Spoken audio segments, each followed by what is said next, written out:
நம்ம Ashwin sweets and snacks export பண்றதுக்கு 7373041434 மற்றும் www.ashwinsweets.com கான்டாக்ட் பண்ணுங்க.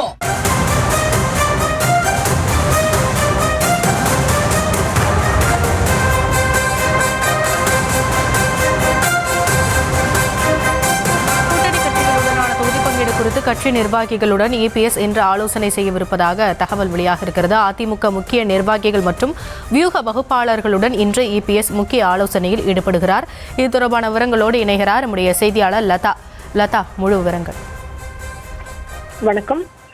சட்டமன்ற தேர்தல் அடுத்த மாதம் 23ஆம் தேதி அறிவிக்கப்பட்டிருக்கும் நிலையில் அதிமுக சார்பில் தொகுதி பங்கீடு தொடர்பாக இன்று இபிஎஸ் முக்கிய ஆலோசனையில் ஈடுபட இருப்பதாக தெரிவிக்கப்பட்டிருக்கிறது.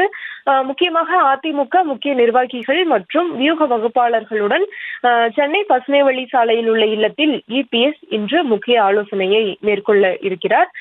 கூட்டணி கட்சிகளை பொறுத்தவரைக்கும் அதிமுகவில் இருக்கும் கூட்டணி கட்சிகளை பொறுத்தவரைக்கும் ஏறத்தாழ எத்தனை தொகுதிகள் என்று முடிவாகிவிட்டது. அதில் 1-2 கூட குறைய இருக்கலாமே தவிர ஏறத்தாழ எண்ணிக்கை எல்லாம் முடிவாகிவிட்டது. இருப்பினும் கூட சிறிய சிறிய சிக்கல்கள் இருப்பதாக சொல்லப்படுகிறது. உதாரணமாக ஒரே தொகுதியை 2 கட்சிகள் கேட்கக்கூடியது. அந்த வகையில அந்தியூர், சங்ககிரி போன்ற தொகுதிகளை பாமகவும் கேட்கிறது. அதே சமயம் அதிமுகவும் அந்த தொகுதியில போட்டியிட விரும்புவதாக சொல்லப்படுகிறது. மேலும் சோளிங்கர் தொகுதியில் அமமுக போட்டியிட விரும்புகிறது. அதே போல பாமகவும் அந்த தொகுதியை கேட்கிறது. மேலும் மதுரை தெற்கு அதிமுக அந்த தொகுதியில் போட்டியிட விரும்பும் நிலையில் பாஜக அந்த தொகுதியை கேட்கிறது. இது போன்ற சிறிய சிறிய சிக்கல்கள் அந்த பேச்சுவார்த்தைகளில் இருக்கக்கூடிய நிலையில அதை நிவர்த்தி செய்யக்கூடிய வகையில் இன்று இபிஎஸ் முக்கிய ஆலோசனையில் ஈடுபட இருப்பதாக தகவல் கிடைத்திருக்கிறது. எனவே இன்றைய தினம் அதிமுகவின் முக்கிய நிர்வாகிகள் மற்றும் வியூக வகுப்பாளரோடு அவர் இன்றைய தினம் பேச்சுவார்த்தையில் ஈடுபட இருக்கிறார். அதற்கு பிறகு கூட்டணி கட்சிகளை சார்ந்த தலைவர்களையும் கூட அவர் சந்திக்க இருப்பதாக தகவல்கள் கிடைத்திருக்கிறது. எனவே தேர்தலுக்கு இன்னும் சில நாட்கள் தான் இருக்கிறது. அடுத்த மாதம் 23ஆம் தேதி தேர்தல் நடைபெற இருக்கும் நிலையில வரும் 31ஆம் தேதியிலிருந்து வேட்புமனு தாக்கலும் கூட தொடங்கி இருக்கிறது.